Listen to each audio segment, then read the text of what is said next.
ini lebih tahu dibandingkan dengan saya gitu ya. Oke, perkenalkan dulu saya teman-teman semua gitu ya. Saya Bu Enda, biasa dipanggil Bu Enda atau Saikti Enda Retno Melani gitu ya. Alhamdulillah pada pagi hari ini saya diberikan kesempatan oleh laboratorium khususnya untuk praktikum pasar modal gitu ya, untuk mengisi materi yang pertama atau grand opening daripada praktikum pasar modal khususnya untuk prodi akuntansi syariah. Oke, untuk yang pertama barangkali supaya kita tahu ya bagaimana nanti pertemuan di setiap pertemuan, kemudian kegiatan-kegiatan apa saja yang nanti akan kita lalui selama kita melaksanakan praktikum pasar modal, maka perlu kiranya kami sampaikan terlebih dahulu mengenai rencana pembelajaran semester ya atau RPS daripada praktikum pasar modal. Oke, saya mungkin bisa minta tolong teman-teman PIC untuk menampilkan RPP praktikum pasar modal kita biar teman-teman tahu, dan mungkin barangkali teman-teman juga sudah di-share ya oleh teman-teman dari ASLab ya atau PIC-nya untuk masing-masing kelas mengenai rencana pembelajaran daripada praktikum kita gitu ya. Oke, mungkin sambil teman-teman bisa buka filenya teman-teman yang sudah di-download melalui G Drive atau yang sudah di-share oleh teman-teman gitu ya. Oke, jadi untuk praktikum pasar modal ini nanti kita akan ada beberapa mentor dan juga narasumber karena nanti ada beberapa rangkaian kegiatan yang akan kita laksanakan di praktikum pasar modal ini ya. Jadi teman-teman beruntung nanti karena kita akan mendapatkan banyak wawasan tidak hanya dari dosen di Febi saja, tapi beberapa narasumber baik itu dari IPOT atau Indo Premier, nanti ada Pak Wisnu, kemudian juga ada dari Bursa Efek Indonesia, atau nanti kalau memungkinkan juga ada dari BEI Pusat ya. Nanti teman-teman akan mendapatkan banyak manfaat dari materi yang tidak hanya akan diperoleh dari dosen kita saja gitu, sehingga nanti akan memperkaya wawasan teman-teman. Diharapkan nanti teman-teman memang bisa melakukan praktikum ini tidak sekedar hanya paham teori saja, tapi juga Anda bisa mempraktekannya melalui nanti ada trading ya, yang nanti akan dipandu oleh dari Indo Premier, dari Bursa Efek Indonesia, ataupun dengan teman-teman asisten laboratorium kita. Oke, untuk dosen pengampunya sendiri nanti ada di antaranya ada Pak Zaki Fahma Aulia. Mungkin teman-teman ada yang sudah tahu dan mungkin banyak juga yang belum tahu. Nanti insya Allah akan ketemu saatnya juga nanti bertemu dengan beliau pada saat materi trading ya, nanti akan diampu oleh beliau untuk 3 prodi nanti sekaligus. Kemudian nanti ada Pak Helmi Haris juga nanti yang akan menyampaikan materi beliau. Nah, tapi mungkin nanti sesuai dengan prodinya, mungkin nanti kalau Pak Helmi Haris lebih ke perbankan syariah ya. Kemudian ada saya sendiri yang kebetulan saya fokusnya di akuntansi syariah, karena kebetulan saya juga home base-nya di akuntansi syariah. Jadi teman-teman nanti yang saat ini semester 3 nanti bisa bertemu saya di semester akhir ya. Kalau di semester genap itu ketemunya saya baru di semester 6, kemudian kalau semester gasah di semester 7 teman-teman semua gitu ya. Oke, kemudian juga nanti ada Bu Yuni Astuti, kemudian ada Bu Naili, ada Pak Denda, kemudian ada Mas Yusuf, dan nanti ada beberapa narasumber lainnya yang nanti bisa dari Bursa Efek Indonesia ataupun dari Indo Premier teman-teman semua. Oke, next. Slide berikutnya. Ya, mungkin ini untuk yang capaian pembelajaran saya tidak perlu sampaikan ya, nanti teman-teman bisa membacanya sendiri dan mempelajari sendiri.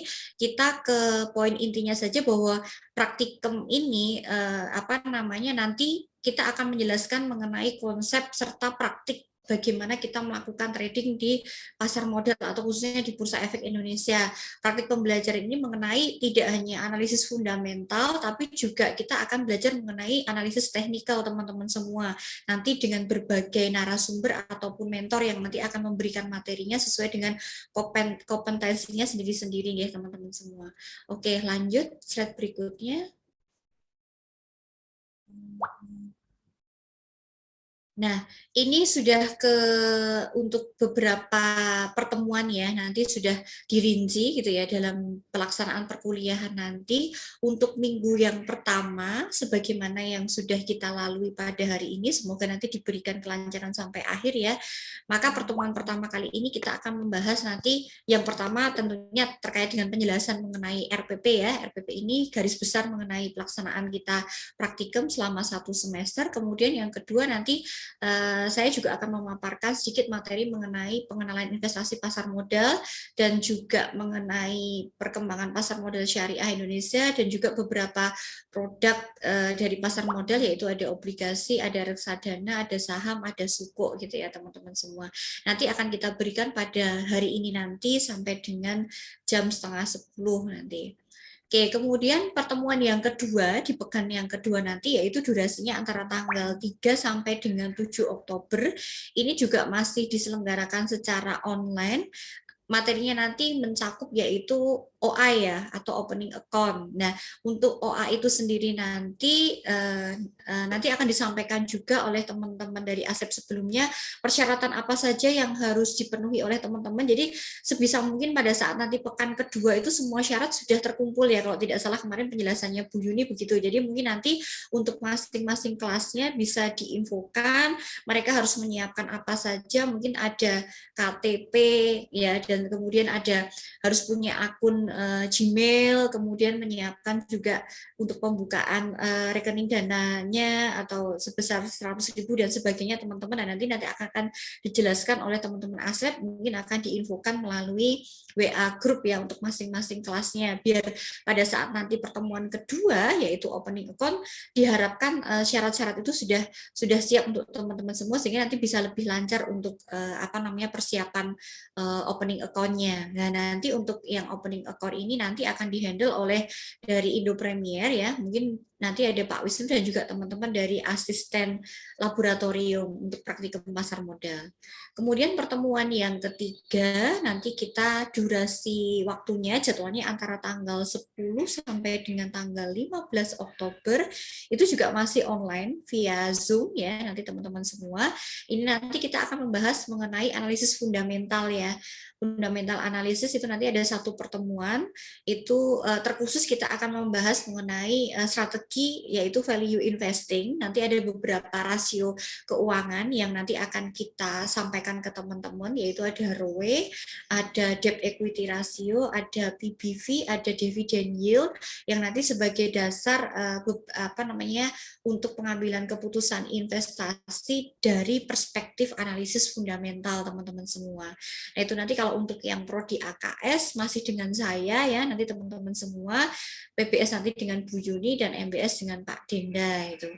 Oke, kemudian lanjut Mas atau Mbak ke slide berikutnya.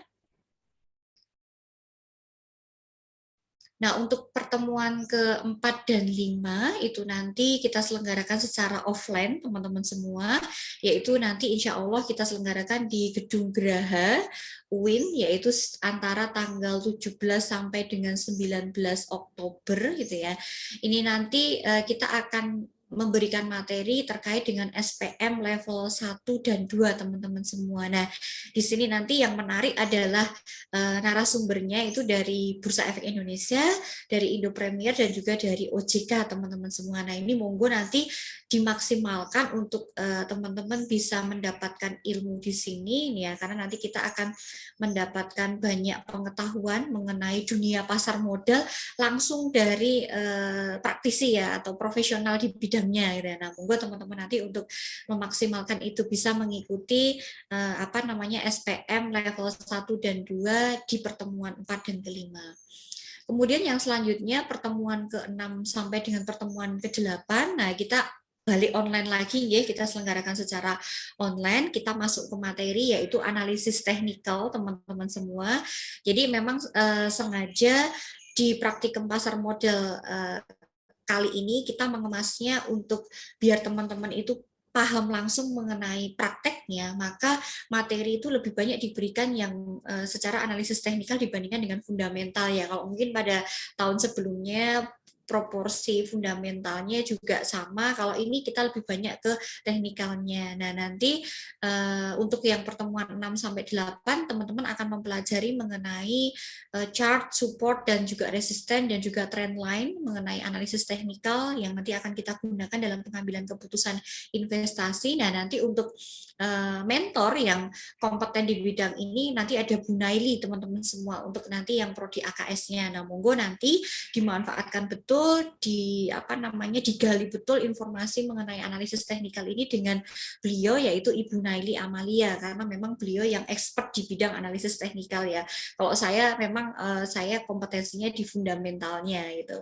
Oke, untuk yang pertemuan ke-9 ini nanti juga masih online ya, via Zoom.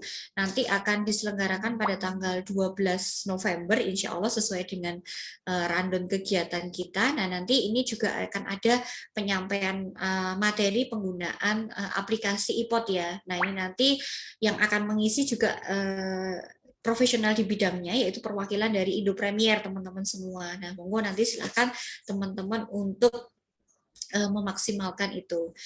Kemudian pertemuan ke-10 ini juga diselenggarakan secara online. Nanti durasi antara tanggal 14 sampai dengan tanggal 25 November. Nah, ini sudah praktik trading ya. Ini mungkin nanti yang menarik di sini ya, nanti praktik trading bersama. Kalau di AKS nanti ada kebetulan untuk 3 prodi nanti ada Pak Zaki yang nanti akan memandu teman-teman semua, tentunya dibantu oleh teman-teman ASLEP ya. Teman-teman ASLEP ini akan selalu membersamai kita di setiap pertemuan gitu ya. Nah, ini nanti yang menarik ini ya, kayaknya yang paling seru nanti di praktik trading ini ya, teman-teman semua. Monggo itu nanti teman-teman bisa belajar banyak dari Pak Zaki, karena Pak Zaki itu selain beliau adalah dosen, beliau juga investor ya, yang memang beliau punya portofolio investasi di bidang pasar modal. Nah, monggo teman-teman bisa belajar banyak dari Pak Zaki nanti. Nanti insya Allah ini pertemuan yang sangat asik dengan Pak Zaki nanti di praktik trading bersama teman-teman ASLEP yang lainnya. Oke, untuk yang pertemuan berikutnya, next slide berikutnya. Nah, untuk pertemuan ke-11 nanti juga diselenggarakan secara online, itu nanti dilaksanakan range tanggalnya 21 sampai dengan 25 November teman-teman semua. Nah, ini nanti ada penyampaian dari BEI Pusat insya Allah ya nanti. Nah, ini teman-teman yang tertarik nanti untuk berkarir di pasar modal, nah monggo nanti silahkan ini dicermati, teman-teman bisa memanfaatkan peluang itu, kira-kira nanti ada peluang karir apa ya. Nah, ini teman-teman monggo silahkan, mumpung masih semester 3 dipersiapkan betul-betul kalau bagi yang tertarik ingin berkarir di pasar modal. Jadi perlu persiapan apa saja, pengetahuan apa saja, sertifikasi apa saja yang mungkin teman-teman perlu persiapkan untuk menunjang karir di pasar modal nanti. Nah, teman-teman bisa banyak tanyakan itu nanti di pertemuan yang ini, karena ini langsung diisi oleh BEI Pusat insya Allah ya teman-teman semua. Kemudian pertemuan yang ke-12 gitu ya, nanti teman-teman ini akan mendapatkan ini SPM level 3 ya. Nah, ini nanti juga diselenggarakan online via Zoom, yaitu antara tanggal 26 sampai dengan tanggal 30 November, itu nanti akan diisi langsung oleh BEI dan juga Indo Premier ya. Kalau tidak salah ini juga sekaligus grand closing ya, teman-teman semua ASLEP ya, kalau yang untuk pertemuan ke-13 ini sekalian penutupan ya, kalau saya tidak salah ya, tuh untuk yang kegiatan praktikum pasar modal. Oke, nah untuk penugasannya apa saja, ini perlu dicermati teman-teman semua. Mungkin bisa ke slide berikutnya.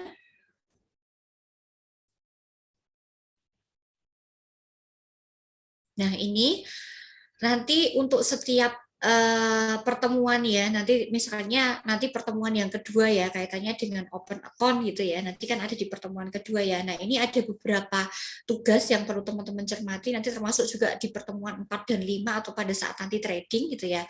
Untuk yang pertama, pada saat sesi untuk open account itu tujuan tugasnya nanti adalah mahasiswa mampu membuat rekening efek untuk bertransaksi di pasar modal Indonesia. Nah, nanti ini pada saat open account nanti diharapkan outputnya adalah teman-teman semua secara individu nanti sudah punya rekening investasi ya atau rekening efek nanti yang akan dipandu oleh teman-teman ASEP dan juga dari Indo Premier teman-teman semua nanti insya Allah di sesi yang kedua. Lanjut ke slide berikutnya.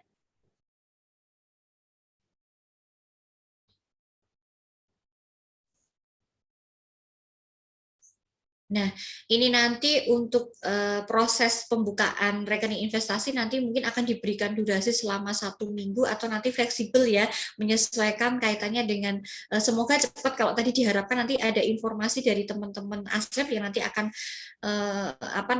mengingatkan lagi teman-teman ke setiap kelasnya syarat apa saja yang harus sudah disiapkan sejak minggu ini tentunya biar nanti pada saat pekan kedua sudah lancar sehingga nanti bisa cepat ya untuk pembukaan rekening efeknya ya. Nah, ini nanti untuk metode atau cara acuan tugasnya ada 2. Yang pertama yaitu mahasiswa menggunakan HP yang mendukung untuk membuka rekening efek secara online pada Indo Premier Sekuritas secara mandiri dengan cara mendownload aplikasi iPod dari Play Store atau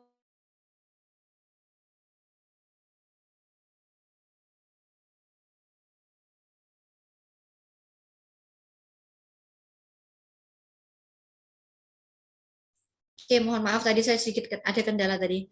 Oke, yang pertama saya ulangi ya. Untuk metode atau acuan tugasnya adalah yang pertama, mahasiswa menggunakan HP pribadi ya. Saya yakin anak-anak sekarang tuh sudah punya HP semuanya, milenial tuh sudah punya HP semua ya. Yang mendukung untuk nanti pembukaan rekening efek secara online pada Indo Premier Sekuritas secara mandiri dengan cara mendownload aplikasi iPod dari Play Store atau App Store ya. Kemudian yang kedua, setelah itu ikuti tahapan panduan pembukaan akun di link. Nah, monggo silahkan nanti bagaimana tahapan pembukaan akun. Kalau tidak salah juga sudah di-share panduan untuk registrasi di iPod juga dan juga ini bisa dilihat ya YouTube-nya nanti monggo teman-teman bisa melihat melalui link YouTube yang sudah ini sudah tertera di sini atau mungkin di RPP yang sudah teman-teman terima atau di file PDF yang dibagikan oleh asisten lab pasar modal. Nah, itu nanti monggo silahkan itu bisa dipelajari dulu di minggu ini supaya nanti minggu depan pada saat opening account teman-teman sudah menyiapkan itu.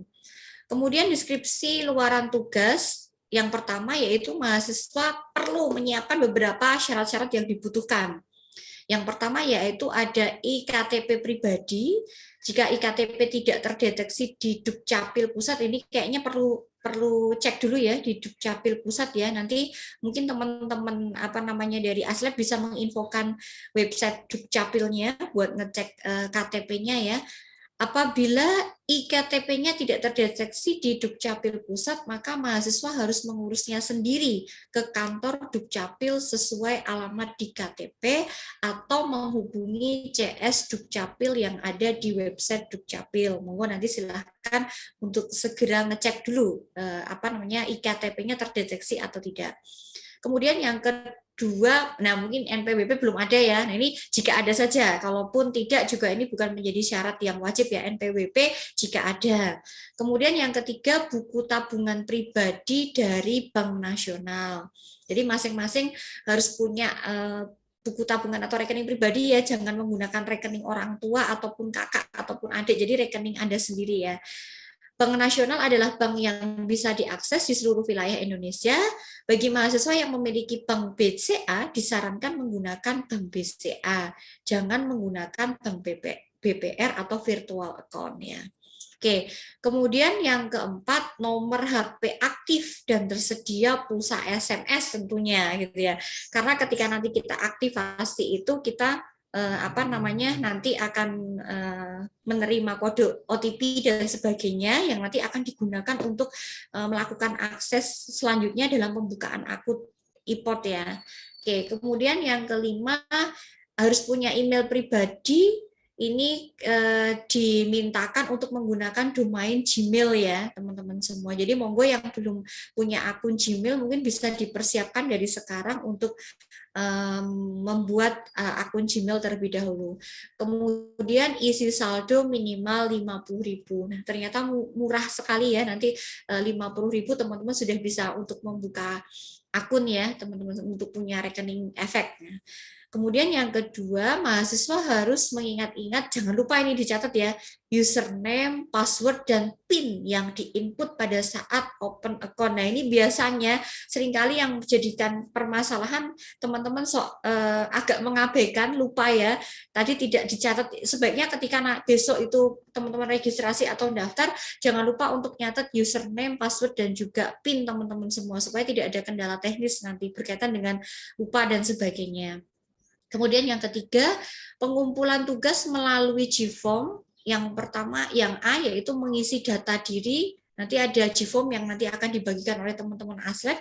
Yang pertama, yaitu ngisi ada nama, NIM, prodi, kelas. Oke, next, Mas, untuk slide selanjutnya.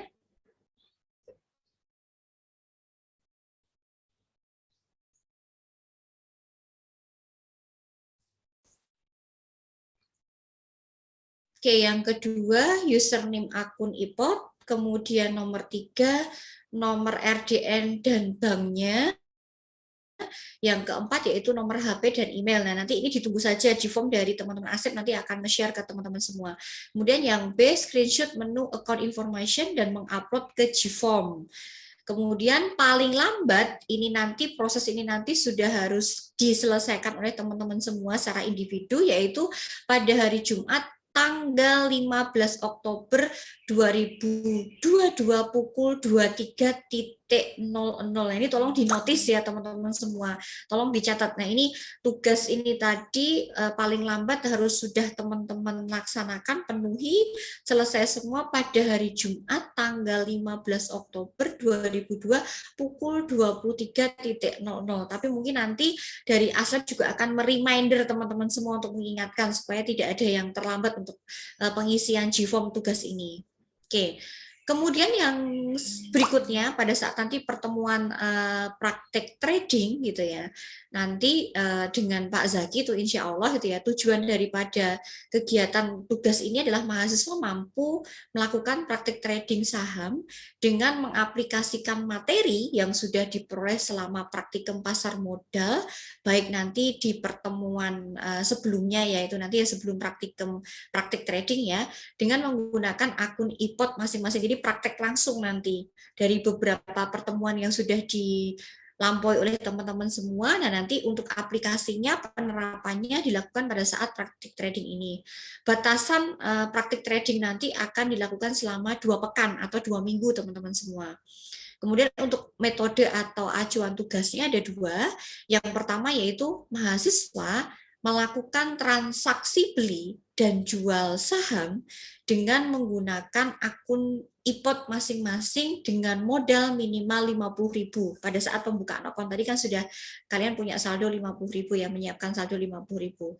Kemudian yang kedua, melakukan praktek trading selama tanggal durasinya yaitu 14 November sampai dengan 25 November 2022. Nah, untuk bentuk tugasnya yang selama 2 pekan ini pada saat praktik trading ini mohon diperhatikan ya. Jadi ada ketentuan tugas khusus untuk individu karena ini merupakan bagian dari penilaian kelulusan tidak ya untuk praktikum pasar modal nanti. Yang pertama yaitu membuat laporan hasil praktik trading berupa video presentasi. Jadi laporannya itu adalah berupa video presentasi individu yang diunggah ke akun YouTube masing-masing dengan durasi minimal 5 menit dan maksimal 10 menit. Oke, Jadi nanti ini merupakan tugas penting juga teman-teman semua, karena merupakan bagian dari salah satu syarat kelulusan praktikum ini ya, yang paling nanti teman-teman perlu notice ya, yaitu tadi pembuatan video presentasi yang diunggah ke akun YouTube masing-masing. Nah, nanti link YouTube-nya bisa diinfokan ke masing-masing PIC kelasnya, dengan durasi minimal 5 menit videonya itu dan maksimal 10 menit. Kemudian ketentuan mengenai video itu secara khusus ya, ada di poin 2, video presentasi harus memuat. Yang pertama, saham apa saja yang ditransaksikan. Oke, saham apa saja yang ditransaksikan.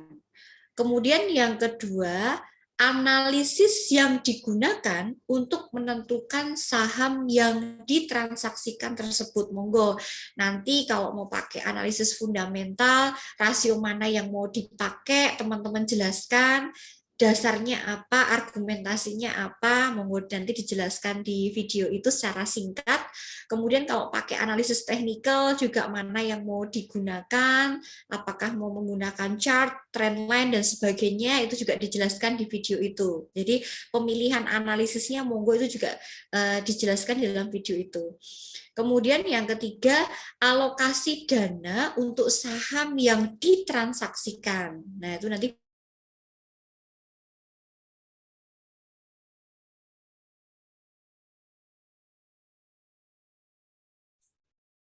Oke, itu kemudian alokasi yang ketiga, saya ulang lagi, alokasi dana saham yang ditransaksikan. Kemudian yang berikutnya, berapa tingkat keuntungan yang dihasilkan secara keseluruhan dari modalnya. Jadi diharapkan kalian nanti mendapatkan capital gain ya, gitu ya, untuk setiap transaksi dari trading yang kalian nanti akan lakukan. Tapi kalau nanti kemungkinan juga teman-teman akan mendapatkan capital loss ya, monggo nanti itu juga dijelaskan ya, karena kita tidak tahu nanti apa yang nanti teman-teman bisa dapatkan pada saat melakukan praktik trading itu.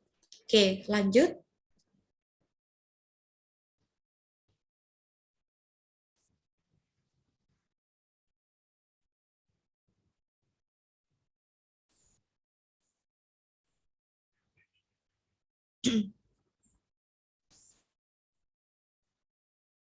Oke, nah untuk tingkat keuntungan tadi itu dihitung dengan cara membandingkan total nilai aset per closing market pada Jumat 25 November 2022, jadi hari terakhir atau pekan.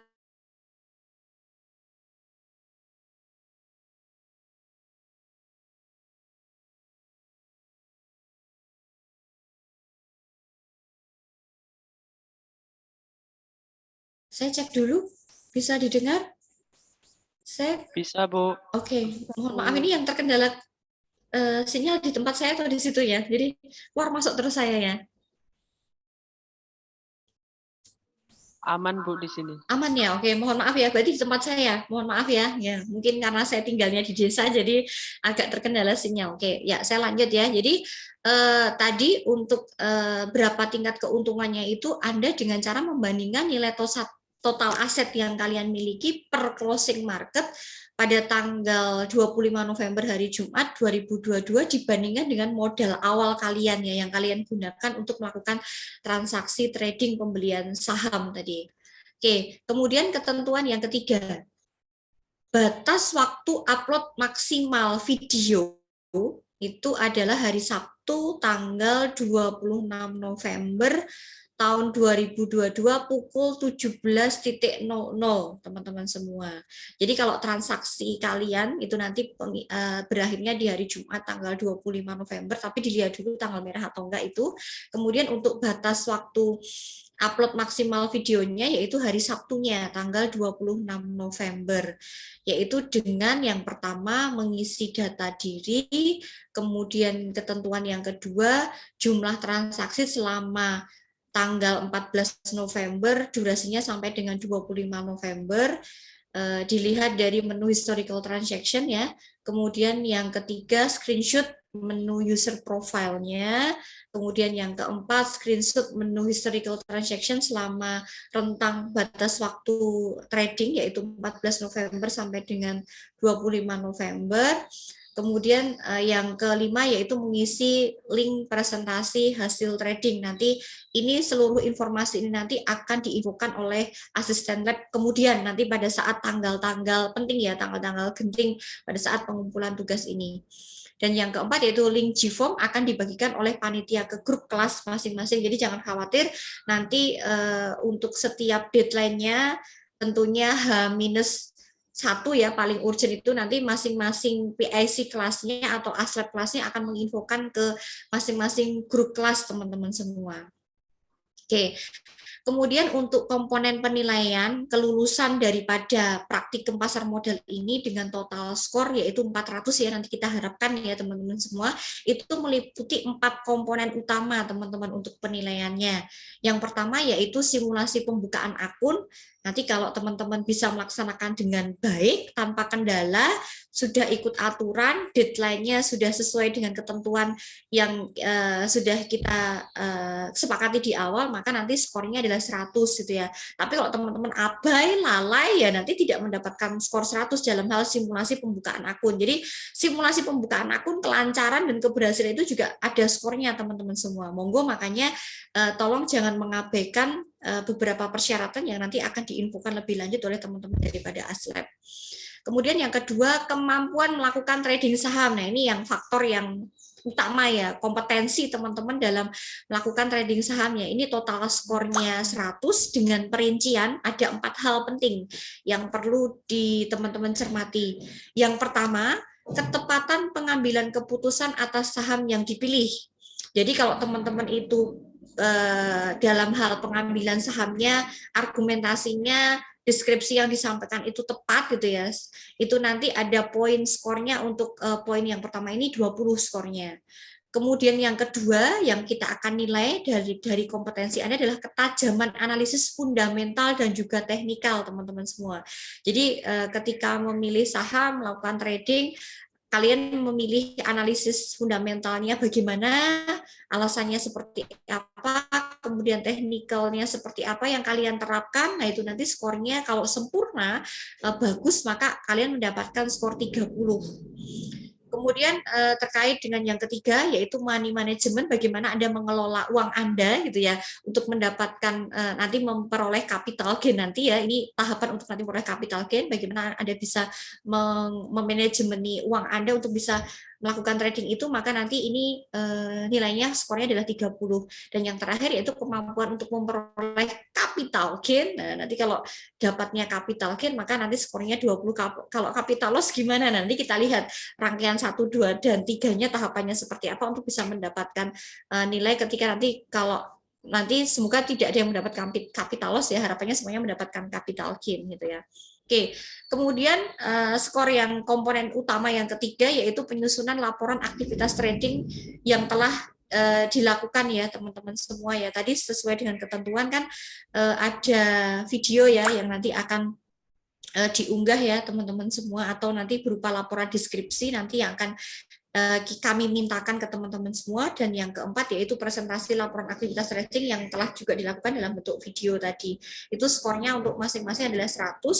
Sehingga kalau kita total semuanya ada 4 komponen utama yang nanti akan menjadi penilaian kelulusan praktikum ini, maka totalnya adalah 400 teman-teman semua. 400 itu adalah lulus dengan grade A ya teman-teman semua. Nah ini monggo itu adalah RPP yang perlu teman-teman pelajari dan juga perlu ketahui di awal dulu supaya nanti teman-teman tidak kita berharap ini tidak ada yang tidak lulus ya.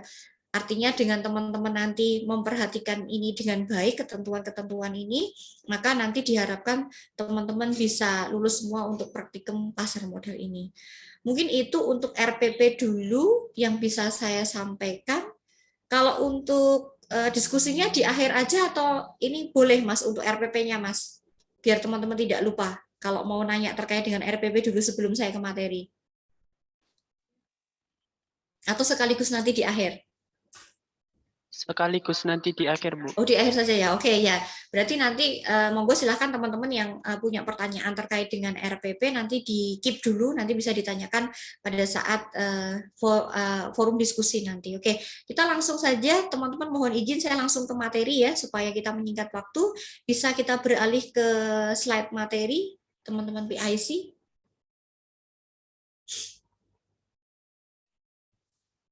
Ya. Materi hari ini sebagaimana yang sudah terjadwal, saya akan sedikit menyampaikan materi mengenai pengenalan investasi dan juga pasar modal Indonesia ya. Oke, mungkin sebelum kita ke materi bisa dilihat dulu video edukasi investasi dari BEI ini.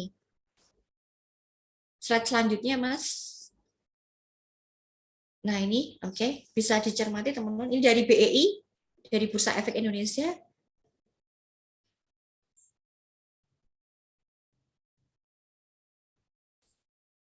Suaranya belum terdengar ya, Mas?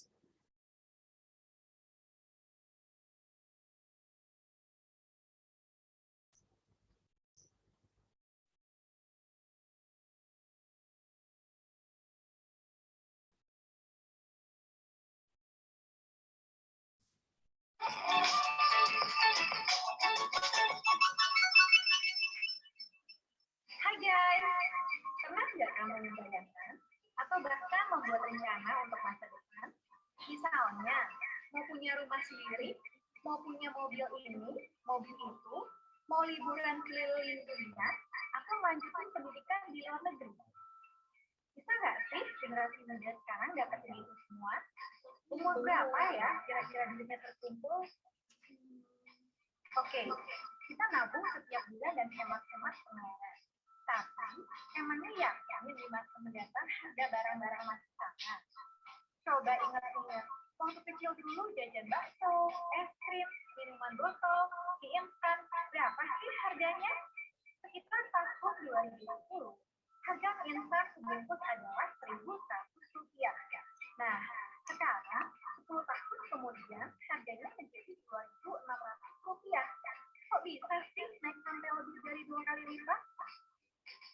Kenaikan harga ini yang disebut dengan inflasi. Harga barang terus naik sehingga nilai uang semakin menurun. Dan tentunya hal ini mempengaruhi nilai tabungan kamu. Misalnya, kamu menabung di bank dengan tingkat bunga rata-rata 1,74% per tahun, tetapi dalam 10 tahun terakhir telah terjadi inflasi dengan rata-rata 4,58%. Jadi, uang kamu malah kepotong 2,84%. Rugi kan? Nanti barang-barang yang mau dibeli juga udah naik semua harganya. Terus gimana dong? Kalau kamu cuma mengandalkan tabungan, semua rencana kamu di awal tadi bisa jadi angan-angan.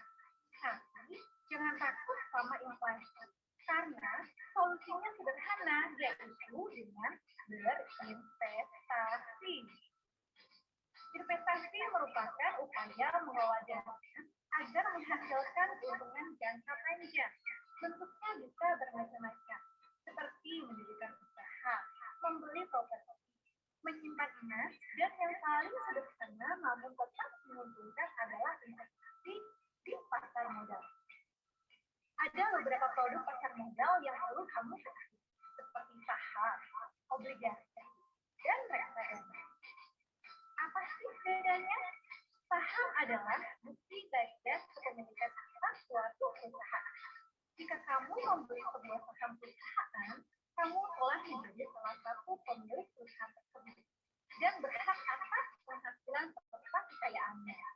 Investasi saham memiliki keunggulan berupa compounding, yaitu keuntungan yang didapat saat harga jual saham lebih tinggi daripada harga beli, dan dividen, yaitu pembagian laba kepada pemegang saham berdasarkan banyaknya saham yang dimiliki. Sedangkan risiko investasi saham dapat berupa capital loss, yaitu kerugian akibat harga jual saham lebih rendah daripada harga beli, dan risiko likuidasi, yaitu perusahaan yang memiliki dinyatakan bangkrut.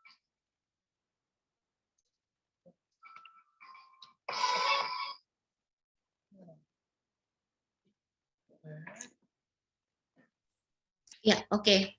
Jadi intinya teman-teman semua nanti bisa dilihat sendiri ya untuk videonya itu ada di webnya Bursa Efek Indonesia. Jadi apa namanya video edukasi. Jadi alhamdulillah sebenarnya sudah banyak video-video yang dibuat atau konten-konten yang dibuat oleh Bursa Efek Indonesia untuk memberikan pemahaman mengenai investasi kepada para calon-calon investor ya, khususnya calon-calon investor muda yaitu teman-teman semua ya. Oke, ke slide selanjutnya saja Mas. Kita langsung masuk ke materi, nanti video bisa dinikmati teman-teman sendiri. Oke, jadi kenapa sih sebenarnya kita perlu berinvestasi gitu ya? Nah, ada beberapa alasan mengapa orang itu memutuskan untuk berinvestasi ya. Yang pertama yaitu didasari oleh adanya kebutuhan teman-teman semua. Ya, karena kita itu kita itu terus hidup ya, hidup di mana kita itu tentunya selain daripada mungkin penghasilan yang kita peroleh, mungkin nanti kalau teman-teman sudah sudah berprofesi, sudah bekerja dan juga apa namanya sudah berkeluarga, nah nanti akan baru tahu bahwa ternyata kita itu punya kebutuhan hidup itu ada banyak aspek ya, baik itu kebutuhan primer ataupun kebutuhan sekunder yang harus dipenuhi. Nah, manakala ketika nanti dari apa yang kita peroleh, misalnya dari gaji yang kita peroleh, ternyata itu masih belum bisa mencukupi secara maksimal kebutuhan yang kita harus cukupi di dalam kehidupan kita, maka kita perlu melakukan yang namanya investasi ya. Jadi untuk makanya kita melakukan investasi itu karena kita memang butuh ya untuk kita terus dapat menjalankan kehidupan kita yang atau mencukupi seluruh kebutuhan yang kita gunakan untuk keluarga kita. Yang kedua juga karena keinginan ya, mungkin orang tertarik ya. Jadi karena memang sudah ada kelebihan dana gitu ya, kelebihan dana yang dimiliki, teman-teman sudah punya penghasilan, kebutuhan keluarganya sudah tercukupi, maka ketika kita ingin memanfaatkan uang kita supaya tidak hanya apa namanya ada di tabungan saja, nah maka kita juga perlu berinvestasi dalam banyak aset ya, tentunya tidak hanya dalam bentuk tabungan deposito tapi juga beragam. Nanti salah satunya yang berinvestasi di aset keuangan di pasar modal itu ya. Kemudian yang ketiga juga adanya ketidakpastian di masa yang akan datang, itu jelas. Karena kita tidak tahu kebutuhan kita di masa yang akan datang itu apakah akan bisa kita penuhi, maka kita juga perlu melakukan atau menyiapkan investasi teman-teman semua. Kemudian yang berikutnya dan juga tidak kalah penting yang mendasari kenapa kita berinvestasi juga kita ingin meningkatkan nilai kekayaan yang kita miliki ya. Ya wajar ya namanya manusiawi ya ketika kita sudah punya pencapaian tertentu terkait dengan kita memiliki aset-aset tertentu maka bisa jadi juga kita ingin meningkatkan aset kita secara lebih. Jadi berinvestasinya kita akan melakukan diversifikasi investasi ya, tidak hanya di satu jenis aset saja tapi kita melakukan di berbagai aset, maka disebut dengan portofolio. Jadi kalau kita punya investasi dari berbagai aset itu namanya portofolio investasi, teman-teman semua. Nah, itu juga tujuan investasi. Dan juga tidak kalah penting adalah kita untuk mengakomodir yang namanya inflasi atau kenaikan harga barang-barang dan jasa di masa yang akan datang akibat tadi ketidakpastian di masa yang akan datang ya. Jadi karena ada inflasi tadi seperti dijelaskan di dalam video tadi bahwa pada 10 tahun yang lalu harga mie instan itu mungkin kita bisa membeli dengan harga Rp1.000, tapi ketika tahun sekarang gitu ya 20 tahun berikutnya ternyata harganya sudah menjadi 5 kali lipat atau 6 kali lipat. Nah itu karena adanya inflasi. Nah untuk memenuhi atau mengakomodir adanya inflasi nilai uang yang turun maka kita juga perlu melakukan investasi gitu ya teman-teman semua. Oke, next.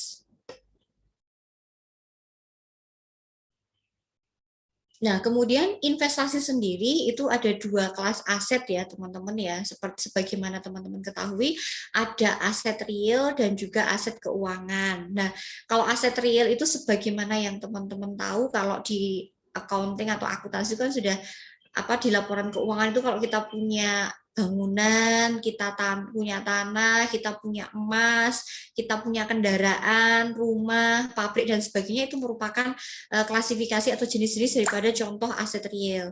Kalau untuk aset yang kedua yaitu aset keuangan, nah ini kita bisa menginvestasikan uang kita atau uang yang kita miliki itu dalam bentuk surat-surat berharga teman-teman semua. Nah, ini nanti yang akan kita lebih bahas lebih jauh di dalam praktikum pasar modal. Jadi di praktikum pasar modal ini asumsinya adalah kita akan berinvestasi di aset keuangan, teman-teman semua. Baik itu berupa ada saham, saham syariah, ada obligasi, ada sukuk, kemudian ada reksadana syariah, dan juga produk turunan atau derivatif yang lainnya, teman-teman semua. Nah, itu yang berupa surat berharga itu adalah komponen daripada aset keuangan. Nah, di praktikum pasar modal ini nanti kita akan mempelajari bagaimana kalau kita berinvestasi di aset keuangan. Salah satunya adalah saham nanti yang akan lebih banyak teman-teman praktekkan, baik di analisis fundamental ataupun di analisis teknikal, kemudian ke praktik tradingnya juga lebih banyak ke saham nanti, teman-teman semua. Oke, next atau slide berikutnya. Nah, sebelum kita tahu lebih jauh mengenai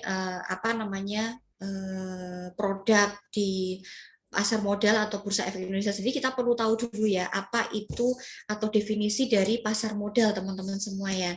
Jadi pasar modal itu adalah sarana bertemunya perusahaan, atau nanti teman-teman akan mengenal istilah dalam hal ini adalah emiten ya, maupun institusi lain, misalnya pemerintah gitu ya, atau investor yang lainnya, yang nanti membutuhkan dana dari masyarakat untuk pengembangan usaha, untuk melakukan ekspansi, penambahan modal kerja, dan lain-lain dengan masyarakat yang hendak menginvestasikan dana mereka. Jadi pasar modal itu intinya tempat bertemunya sebuah perusahaan atau institusi lain, baik itu sektor swasta ataupun pemerintah, yang mana perusahaan ini membutuhkan dana dari masyarakat. Nah, masyarakat ini sebagai investor ya, yang memiliki dana, di mana dia butuh sarana untuk dia menginvestasikan dananya. Nah, perusahaan ini nanti dia akan mengelola atau menghimpun dana dari masyarakat itu adalah digunakan untuk apa? Untuk pengembangan usaha, untuk ekspansi usaha, untuk penambahan modal kerja dan lain-lainnya dari dana yang dia himpun dari masyarakat. Nah, itu namanya pasar modal ya. Nah, untuk mendapatkan pendanaan dari masyarakat tadi, perusahaan atau institusi akan menerbitkan dalam bentuk surat berharga, teman-teman semua. Jadi perusahaan atau institusi yang membutuhkan dana tadi, mereka akan mengeluarkan yaitu surat berharga kepada masyarakat. Entah itu dalam bentuk surat saham atau bukti kepemilikan ya atas perusahaan atau institusi tertentu. Kemudian mereka juga bisa mengeluarkan dalam bentuk surat utang atau kita dengan obligasi gitu ya.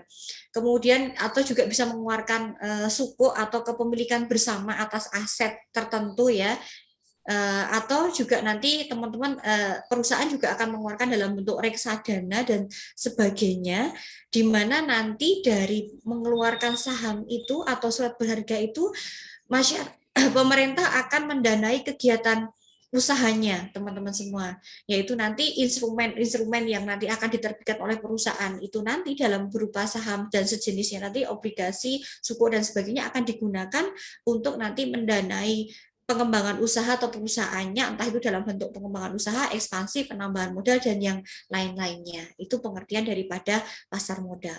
Oke, next. Nah, kemudian kalau kita lihat dari definisi tadi, sehingga ada dua fungsi utama pasar modal ya. Yang pertama yaitu dia sebagai sumber pendanaan perusahaan. Perusahaan itu nanti dia membutuhkan dana dari masyarakat, maka pasar modal itu akan berfungsi sebagai sumber pendanaan bagi perusahaan. Sedangkan bagi masyarakat atau investor, pasar modal itu akan berfungsi sebagai sarana atau tempat investasi. Nah, sebagaimana kita ketahui di Indonesia sendiri, pasar modal itu juga sudah berkembang ya. Ada dua jenis pasar modal, ada pasar modal konvensional dan juga pasar modal syariah, teman-teman semua. Oke, next. Oke, kalau secara umum teman-teman semua sebelum kita masuk ke pasar modal syariah, karena ini praktikum pasar modal syariah, mungkin kita akan lebih banyak bicara mengenai pasar modal syariahnya gitu ya. Kalau secara umum dulu di struktur pasar modal Indonesia itu ya, kita lihat bahwa otoritas tertinggi itu ada OJK ya, atau Otoritas Jasa Keuangan. Nah, ini adalah lembaga yang menjadi pengawas, yang mengatur struktur-struktur yang ada di dalam pasar modal Indonesia. Nah, di bawah OJK itu ada BEI yang dia merupakan satu-satunya penyelenggara pasar modal di Indonesia, yaitu ada di Bursa Efek Indonesia. Bursa Efek Indonesia ini memiliki tugas yaitu menyelenggarakan kegiatan pasar modal di Indonesia secara efisien, secara wajar, efektif, dan sebagainya ya, yaitu di bawah yang namanya Bursa Efek Indonesia. Kemudian lembaga lain yang setara dengan Bursa Efek Indonesia yang juga dia akan mengatur ya, membuat regulasi juga bersama dengan Bursa Efek Indonesia dan juga OJK itu ada KPEI atau Clearing Penjaminan Efek Indonesia dan juga KSEI atau Custodian Central Efek Indonesia ya. Oke. Kemudian di bawah Bursa Efek Indonesia itu ada beberapa organ di bawahnya, yaitu ada perusahaan efek yang meliputi ada penjamin emisi, manajer investasi, kemudian ada perantara pedagang efek, kemudian ada lembaga penunjang yang meliputi ada kustodian, biro administrasi efek, wali amanat, pemeringkat efek, penilai harga, dan juga perlindungan dana pemodal. Kemudian yang berikutnya ada organisasi profesi penunjang. Nah, ini bagi teman-teman semua yang ingin berkarir di pasar modal nanti bisa masuk ke profesi penunjangnya ini ya. Jadi kalian bisa milih jadi akuntan atau kemudian nanti kalau konsultan hukum tidak ya, ini tentunya dari lulusan sarjana hukum ya atau magister hukum ya. Kemudian ada penilai dan juga ada notaris. Nah, nanti teman-teman bisa masuk di akuntan ini ya, baik sebagai accounting-nya ataupun nanti auditor akuntan publik ya, nanti yang terlibat di sebagai profesi penunjang. Kemudian ada organisasi berikutnya yaitu emiten yang meliputi ada perusahaan publik dan juga reksadana, dan yang terakhir yaitu ada pemodal, yaitu yang meliputi pemodal secara institusi atau retail teman-teman semua. Nah, untuk masing-masing perannya OJK apa, kemudian Bursa Efek Indonesia apa, KPI apa, KSEI dan sampai dengan pemodal baik itu institusi ataupun retail, teman-teman nanti bisa pelajari dari modul ya yang sudah dibagikan oleh teman-teman ASLab ya. Nah, itu saya tidak perlu jelaskan detailnya, nanti monggo kalau memang masih ada pertanyaan bisa ditanyakan di sesi diskusi. Tapi untuk penjelasan masing-masing peran daripada organisasi yang ada di struktur pasar modal Indonesia itu nanti teman-teman bisa lihat di modul praktikum pasar modal. Sudah lengkap di sana. Oke, next.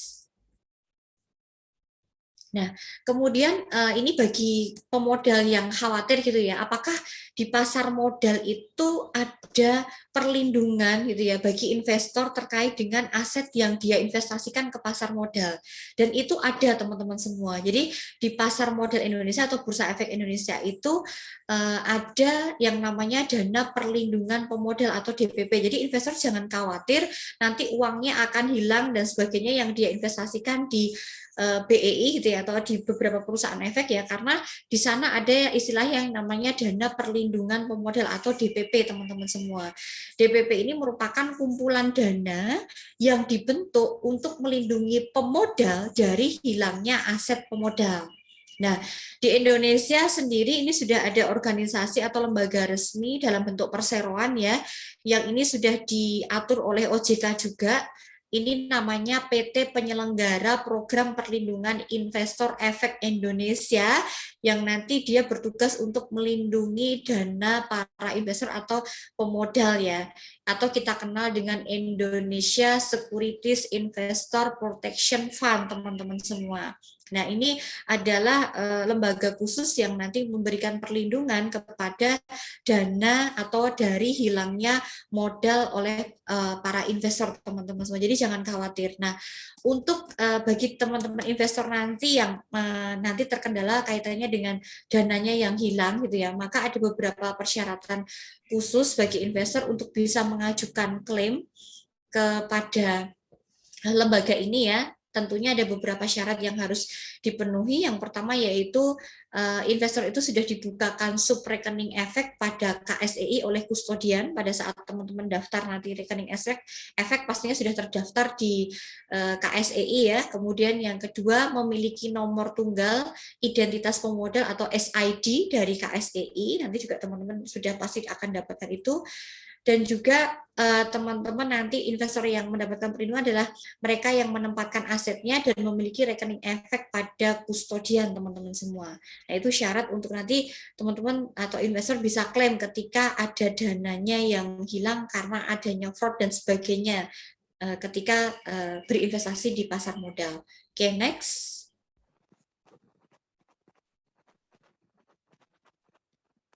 Oke, nah untuk nanti proses klaimnya, kalau nanti teman-teman investor itu melakukan klaim kepada Indonesia SIPF gitu ya, maka proses pembayaran ganti ruginya nanti untuk menggunakan DPP tadi ya, dana yang kumpulan dana untuk nanti mengganti dana pemodal yang hilang nanti, investor tentunya harus melapor dulu ke Indonesia SIPF ya. Nah, nanti untuk mekanisme perlindungan daripada dananya itu sudah diatur dalam ketentuan OJK juga, yaitu POJK nomor 49 garing POJK titik 04 garing 2016. Monggo untuk nanti ketentuannya seperti apa dipelajari di POJK tersebut ya teman-teman semua. Oke, next.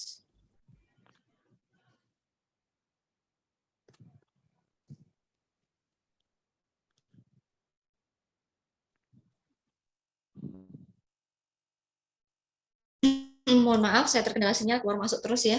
Oke, kemudian berapa sih batasan paling tinggi pembayaran ganti rugi kepada pemodal dengan dana DPP tadi dari Indonesia SIPF gitu ya. Itu untuk masing-masing pemodal yang terdaftar di kustodian itu bisa dibayarkan kerugian sampai dengan maksimal untuk per pemodalnya adalah 200 juta. Dan untuk sesuai dengan aturan OJK, untuk per kustodiannya itu disediakan dana untuk penggantian rugi adalah 100 miliar teman-teman semua. Tapi untuk khusus masing-masing pemodalnya adalah maksimal adalah 200 juta. Oke, next. Nah, untuk pasar modal sendiri gitu ya, mungkin ini sekedar istilah ya, teman-teman nanti juga akan mengenal dua istilah klasifikasi pasar yang ada di pasar modal, yaitu ada pasar primer dan juga pasar sekunder teman-teman semua. Jadi ada dua pasar yang ada di pasar modal, itu pasar primer dan juga pasar sekunder. Untuk yang pasar primer ini atau kita kenal dengan yang namanya pasar perdana teman-teman semua, merupakan tempat pertama kali di mana saham itu ditawarkan kepada masyarakat. Nah, ini biasanya kalau teman-teman sering dengar istilah yang namanya dikenal dengan namanya go public ya. Pada saat pertama kali perusahaan itu menawarkan sahamnya ke masyarakat, itu dikenal dengan istilah yang namanya go public atau kita kenal dengan IPO, Initial Public Offering teman-teman semua. Nah, ini mekanisme yang ada di atau pihak yang terlibat di dalam pasar primer ini ada dua pihak ya, yaitu ada perusahaan efek itu sendiri atau perusahaan yang dia menjual sahamnya atau pertama kali menawarkan sahamnya kepada investor dan juga investor itu sendiri ya, untuk yang ada di pasar primer atau pasar perdana.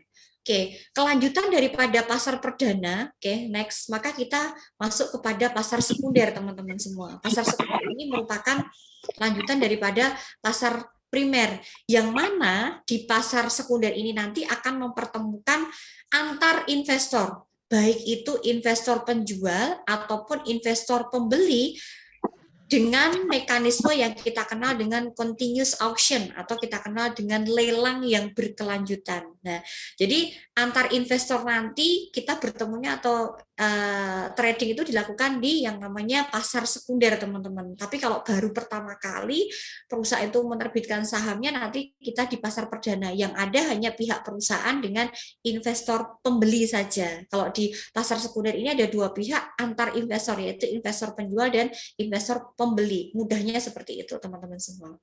Oke, next. Oke, kemudian bedanya apa untuk pasar perdana dengan pasar sekunder gitu ya. Untuk pasar perdana atau di pasar primer itu adalah harga efeknya adalah tetap ya, sudah ditentukan ya untuk harga efeknya atau harga IPO-nya, itu harganya tetap. Kemudian untuk pasar sekunder itu harga efek dapat berfluktuasi sesuai dengan hukum supply and demand atau hukum penawaran dan permintaan, atau tadi karena ada sistem lelang yang berkelanjutan ya, ada tawar-menawar atau continuous auction, maka untuk harga di pasar sekunder ini nanti akan berfluktuatif teman-teman semua. Kemudian yang perbedaan yang kedua, di pasar perdana itu tidak ada beban komisi teman-teman semua. Sedangkan kalau di pasar sekunder, nanti ada setiap transaksi itu ada beban komisi, karena kita melibatkan pialang ataupun broker ya di dalam pasar sekunder. Sehingga kita nanti akan membayarkan beban komisi dan sebagainya.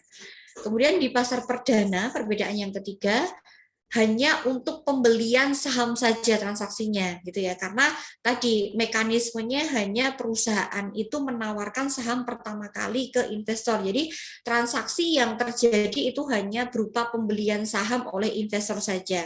Sedangkan kalau di pasar sekunder itu berlaku jual beli, tidak hanya pembelian saja, tapi kita bisa melakukan transaksi jual dan beli saham teman-teman semua. Oke, untuk perbedaan yang keempat, pasar perdana itu untuk kita bisa mendapatkan saham dari perusahaan yang menawarkan sahamnya itu kita bisa melalui agen penjual yang ditunjuk ya, agen penjual yang ditunjuk, bisa bank dan institusi yang lainnya yang ditunjuk sebagai agen penjual untuk pelaksanaan IPO ini. Kemudian untuk pasar sekunder, pemesanan saham dilakukan melalui anggota bursa, yaitu bisa melalui dealer, pialang atau broker ya. Teman-teman semua bisa melibatkan pihak itu. Kemudian yang terakhir, perbedaan yang terakhir di pasar perdana itu jangka waktunya terbatas ya. Jadi ada jangka waktunya tertentu yang diatur nanti untuk kita bisa melakukan IPO gitu ya. Oke, kemudian kalau di pasar sekunder jangka waktu perdagangan tidak terbatas gitu ya. Selama jam perdagangan bursa buka, monggo teman-teman bisa melakukan aktivitas jual dan beli saham itu. Itu yang dilakukan di pasar sekunder. Itu perbedaan antara pasar perdana atau pasar primer dengan pasar sekunder teman-teman semua. Oke, next. Oke, nah kita masuk ke pasar modal syariah ya. Jadi kita tahu bahwa saat ini di Bursa Efek Indonesia itu tidak hanya berkembang pasar modal konvensional saja, tapi juga kita mengakomodir bagi investor yang ingin berinvestasi di saham syariah, suku atau produk-produk syariah ini, maka kita sudah ada yang namanya pasar modal syariah teman-teman semua. Nah, apa sih pengertian dari pasar modal syariah? Pasar modal syariah itu adalah pasar modal yang menerapkan atau di dalamnya menerapkan prinsip-prinsip syariah dalam kegiatan transaksi ekonomi dan terbebas dari hal-hal yang dilarang seperti riba, gharar, dan juga maisir ya, sebagaimana yang mungkin itu masih terindikasi dilakukan di pasar modal yang non syariah teman-teman semua. Jadi pasar modal ini kalau kita lihat dari terminologi dari OJK gitu ya, pasar modal syariah adalah kegiatan dalam pasar modal sebagaimana pasar modal yang konvensional ya, yang diatur dalam Undang-Undang Pasar Modal. Namun di dalam pasar modal syariah ini adalah kegiatannya tidak boleh dengan bertentangan dengan prinsip syariah, baik mulai dari transaksinya dan juga produknya itu harus berdasarkan pada atau berlandaskan pada prinsip syariah teman-teman semua gitu ya. Oke, next. Kalau mekanismenya sebenarnya hampir sama ya dengan pasar modal secara umum ya, sebagaimana yang diatur dalam Undang-Undang Pasar Modal ya. Namun yang membedakan dalam hal tadi transaksi yang mendasarinya dan juga produk-produknya itu harus berdasarkan pada prinsip syariah teman-teman semua. Nah, kalau kita tarik benang merah tadi ya dengan struktur pasar modal di Indonesia tadi ya kan, di mana ada OJK, kemudian ada BEI, ada KPEI, ada juga KSEI gitu ya. Kalau di pasar modal yang konvensional tadi tidak ada pihak-pihak ini ya, Dewan Syariah Nasional atau DSN MUI gitu ya. Kemudian juga ada Dewan Pengawas Syariah atau DPS dan juga tim ahli syariah. Maka di pasar modal syariah itu selain dari tadi di struktur pasar modal Indonesia yang secara umum, di sana juga ada peran yang namanya Dewan Syariah Nasional atau DSN MUI dengan fatwanya yang nanti akan mengeluarkan berbagai fatwa yang mengatur mengenai mekanisme atau pelaksanaan di pasar modal syariah. Dan nanti juga ada DPS dan juga tim ahli syariah nanti yang juga akan banyak berperan di dalam mekanisme atau pengawasan pasar modal syariah di Indonesia. Oke, next. Nah, peran daripada OJK dan DSN MUI di dalam pasar modal syariah itu diantaranya ada 5 utama ya. Yang pertama yaitu sebagai penyusun regulasi dan fatwa. Jadi kalau OJK nanti ada POJK gitu ya, kalau DSN MUI ada fatwa MUI nanti yang mengatur mengenai pelaksanaan atau mekanisme pasar modal syariah. Kemudian yang kedua penyusunan daftar efek syariah. Jadi nanti saham-saham syariah atau produk-produk syariah yang masuk ke daftar efek syariah itu nanti akan direview oleh OJK dan juga DSN MUI ya, perannya nanti penyusunan daftar efek syariah. Kemudian dua lembaga ini juga berperan sebagai konsultasi kesesuaian syariah yaitu atau syariah compliance, kepatuhan syariah. Kemudian yang keempat juga dalam hal pengembangan produk pasar modal syariah, dan yang terakhir yaitu sosialisasi dan edukasi pelaku pasar modal syariah, teman-teman semua. Oke, next. Nah, ini saya hanya tunjukkan sekilas saja ya. Jadi ada beberapa fatwa DSN MUI terkait dengan pasar modal syariah. Sebenarnya sudah ada 24 fatwa DSN MUI yang berhubungan dengan pasar modal syariah ya.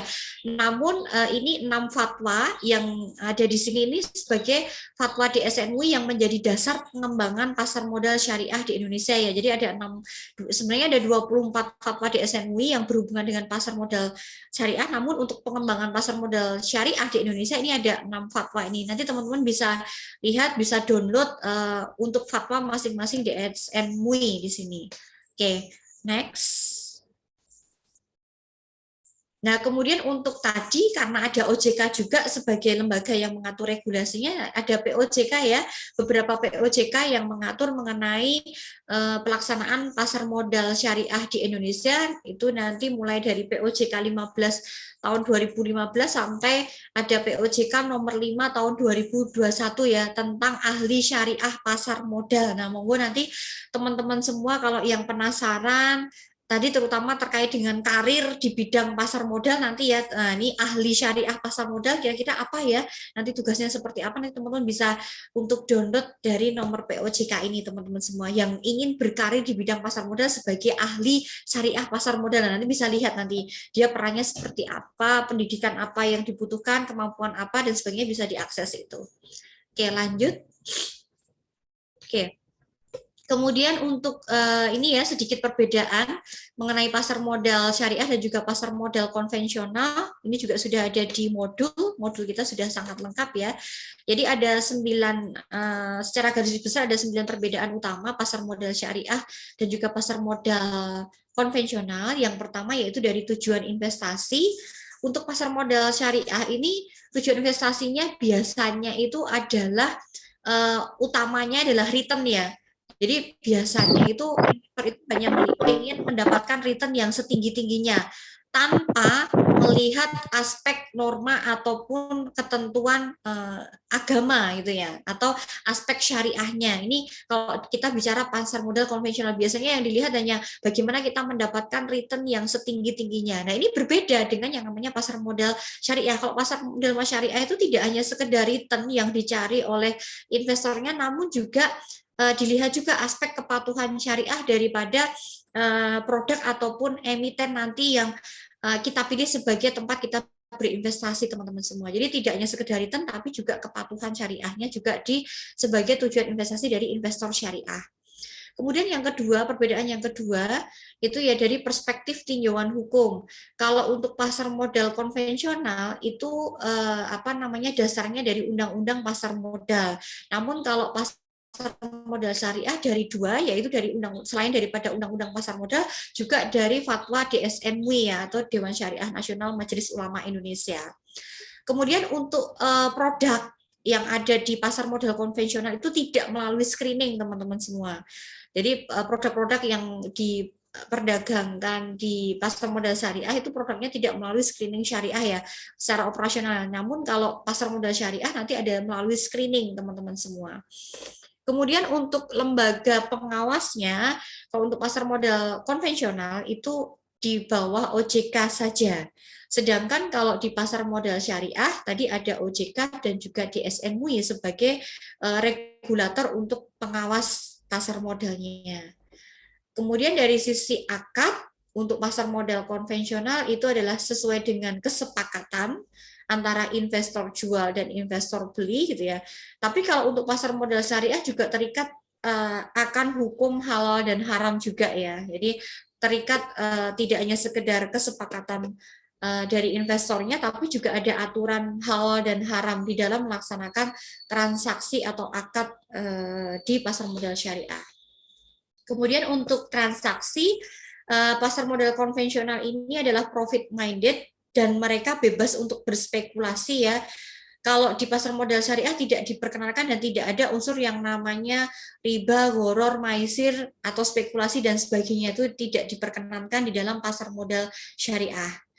Untuk pasar modal konvensional itu pengelolaannya juga secara bebas, ya, tidak diatur secara syariah. Namun untuk pasar modal syariah itu juga terikat aturan syariah karena ada syariah compliance yang harus dipatuhi ya. Oke. Untuk produknya di pasar konvensional itu ada saham, ada obligasi, ada reksadana, dan juga ada ETF. Sedangkan di pasar modal syariah juga sebenarnya sama ya. Kalau di pasar konvensional ada produk derivatif juga ya teman-teman semua ya. Jadi produk derivatif itu ada waran, option, full option, call option, dan sebagainya. Namun kalau di pasar modal syariah itu tidak ya. Yang ada hanya produknya berupa saham syariah, sukuk, reksadana syariah, dan juga ETF syariah teman-teman semua. Kemudian untuk aplikasi yang digunakan di pasar modal konvensional itu menggunakan aplikasi online trading, sedangkan kalau di pasar modal syariah itu menggunakan syariah online trading ya, online trading syariah teman-teman semua. Oke, itu perbedaan utama yang bisa kita lihat secara kasat mata dari perbedaan pasar modal syariah dan juga pasar modal konvensional. Oke, next. Nah, ini tadi kita sudah masuk, kita langsung fokus ke, karena kita praktikum pasar modal syariah, maka kita lebih ke produk pasar modal syariah ya. Jadi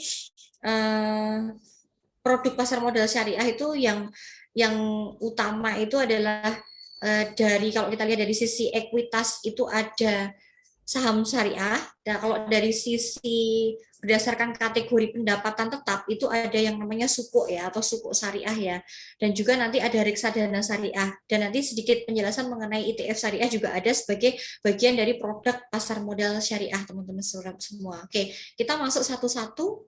Untuk yang pertama yaitu ada saham syariah. Nah, saham syariah ini secara definisi sama sebagaimana saham yang non syariah ya, merupakan surat atau sertifikat yang menunjukkan bukti kepemilikan terhadap suatu perusahaan. Ya, jadi pengertian antara saham ataupun saham syariah ini sama ya, yaitu sertifikat yang menunjukkan bukti kepemilikan atas suatu perusahaan atau institusi, di mana pemegang sertifikat saham ini nanti akan memiliki klaim atau memiliki hak klaim atas penghasilan dan aktiva perusahaan. Yang membedakan adalah antara saham syariah dengan saham konvensional. Saham syariah ini yang kegiatan usaha dan pengelolaannya tidak boleh bertentangan dengan prinsip syariah. Itu yang membedakan.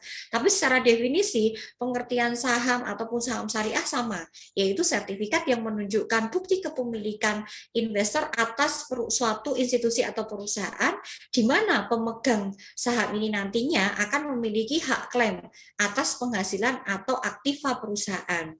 Yang membedakan adalah kalau saham syariah itu kemudian diatur kegiatan usahanya atau pengelolaannya tidak boleh bertentangan dengan prinsip syariah. Itu adalah pengertian daripada saham syariah. Maka dalam proses nanti saham syariah itu di pasar modal syariah ada screeningnya, screening saham syariah yang dilakukan oleh OJK dan juga oleh DSN MUI. Oke. Next. Oke. Kemudian untuk saham syariah ini nanti juga teman-teman nanti ada dua kategori ya. Jadi ada aktif dan juga nanti ada pasif ya. Kalau untuk yang emiten itu aktif, artinya adalah perusahaan itu menyatakan kesyariahannya dalam anggaran dasar, yaitu ada ketentuannya, yaitu dalam POJK nomor 17 garing POJK 4 tahun 2015. Kalau emiten itu pasif, artinya perusahaan tidak menyatakan kesyariahnya dalam anggaran dasar, namun dia mengeluarkan produk syariah, yaitu diantaranya ada saham syariah atau suku gitu ya, maka ketentuannya diatur dari POJK nomor 35 garing 2017. Nah, keseluruhan baik itu emiten aktif maupun pasif itu nanti akan dimasukkan ke dalam kategori daftar efek syariah, teman-teman semua. Oke, next. Nah, kriteria saham syariah nanti teman-teman bisa kaji lagi ya, dari modul juga sudah ada. Yang pertama yaitu melakukan kegiatan yang tidak bertentangan dengan prinsip syariah. Yang utama itu, yang kedua hutang berbasis bunga dibanding dengan total aset tidak lebih dari 45%. Nah, itu ketentuannya. Dan yang ketiga yaitu total pendapatan non halal dibanding total pendapatan tidak lebih dari 10%. Oke, artinya lebih kecil daripada 10% untuk yang pendapatan non halal, dan untuk hutang berbasis bunganya harus di bawah dari 45%. Oke, next. Nah, untuk saham nanti teman-teman kalau sudah transaksi ya, nanti ada dua keuntungan yang akan teman-teman peroleh dari kalian nanti bertransaksi saham. Yang pertama yaitu ada capital gain, yang kedua itu ada dividen. Kalau capital gain itu ada selisih antara harga jual dengan harga beli. Kalau harga jualnya lebih tinggi daripada harga beli saham pada saat teman-teman beli saham, nanti Anda akan mendapatkan yang namanya capital gain. Tapi kalau sebaliknya, teman-teman akan mendapatkannya capital loss. Sedangkan dividen adalah pembagian keuntungan perusahaan kepada pemegang saham berdasarkan banyaknya saham yang dimiliki, atau pembagian keuntungan perusahaan kepada para investornya berdasarkan pada laba bersihnya perusahaan. Dan nanti untuk kita bisa mendapatkan atau membentuk harga saham itu bisa melakukan dengan dua analisis ya, fundamental dan juga teknikal, yang akan kita pelajari pada pertemuan berikutnya. Oke, next.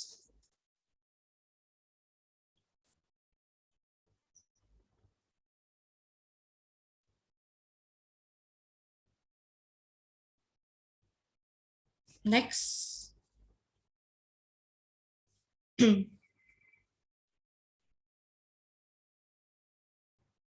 Oke, untuk cara berinvestasi saham juga ini secara umum juga sama ya. Jadi untuk transaksi saham itu kita juga minimal pembeliannya adalah 1 lot, di mana 1 lot itu saat ini adalah 100 lembar ya teman-teman semua ya. Oke, next. Nah, kemudian yang kedua yaitu ada reksadana syariah.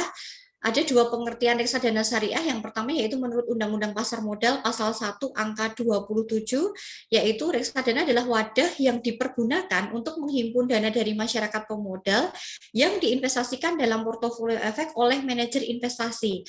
Kemudian menurut peraturan OJK nomor 19 tahun 2015, reksadana adalah sebagaimana yang dimaksud dalam Undang-Undang Pasar Modal tadi di atas, dan peraturan pelaksanaan pengelolaannya itu tidak bertentangan dengan prinsip syariah di pasar modal.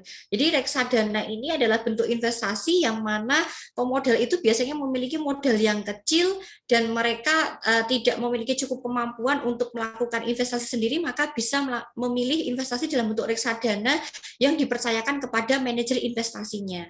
Oke, next.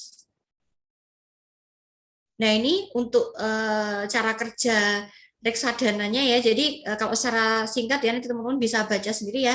Jadi investor dia yang memiliki dana minim ya, tidak banyak ya, dan tidak memiliki cukup kemampuan untuk berinvestasi, itu menguasakan atau mewakilkan kepada manajer investasinya melalui akad wakalah untuk berinvestasi dalam bentuk portofolio. Nah, oleh manajer investasi dan bank kustodian investasinya itu bisa dibentuk portofolio antara saham syariah, sukuk korporasi, sukuk negara atau SPSN, dan juga instrumen pasar uang syariah dan efek syariah lainnya. Itu nanti dipercayakan kepada manajer investasinya, teman-teman semua. Yaitu dalam reksadana. Oke, jadi pelakunya bukan investor sendiri, tapi dia percayakan dananya kepada manajer investasinya. Next. Nah, kemudian jenis reksadana syariah itu ada 4 besar ya. Ini kenapa saya ambilkan dari OJK ya. Jadi ini ada hubungan antara risiko dengan tingkat pengembalian ya. Jadi kalau teman-teman lihat itu gambarnya semakin ke atas, reksadana saham misalnya. Reksadana saham itu penjelasannya adalah 80% dari reksadana itu komponennya terdiri daripada saham syariah ya teman-teman semua. Sisanya adalah obligasi dan investasi dalam bentuk pasar uang. Nah, itu semakin ke atas itu artinya apa? Resiko yang nanti akan kita tanggung dari reksadana saham itu semakin tinggi karena apa? Tingkat pengembaliannya dia juga semakin tinggi. Nah, jadi itu ada grafik yang menghubungkan pengembalian dan resiko. Kalau kita ingin reksadana itu dengan resiko yang paling rendah dan pengembalian yang juga rendah juga, maka Anda bisa memilih yang namanya reksadana pasar uang. Nah, itu cara membaca tabelnya seperti itu, teman-teman semua. Jadi kalau kita ingin tingkat keuntungan yang tinggi, maka kita bisa berinvestasi di reksadana saham. Tapi ingat, resikonya juga dia paling tinggi dibandingkan dengan reksadana yang lainnya, baik reksadana campuran, reksadana pendapatan tetap, ataupun reksadana pasar uang. Oke, next.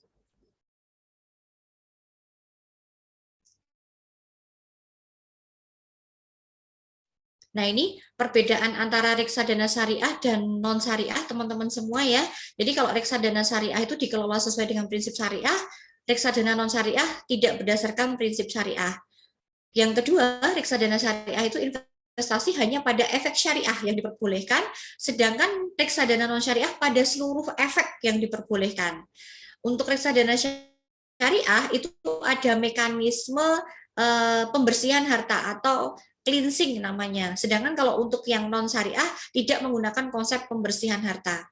Yang terakhir, reksadana syariah dikelola oleh manajer investasi yang profesional dan mengerti kegiatan yang dilarang berdasarkan prinsip syariah. Sedangkan kalau reksadana non syariah dikelola oleh manajer yang profesional saja tanpa harus memiliki kemampuan di bidang pemahaman prinsip syariah. Oke, next. Nah, ini beberapa manfaat reksadana syariah. Teman-teman bisa baca sendiri, saya skip aja ya. Next ke slide berikutnya, karena mungkin kita akan lebih banyak ke diskusi nanti teman-teman semua.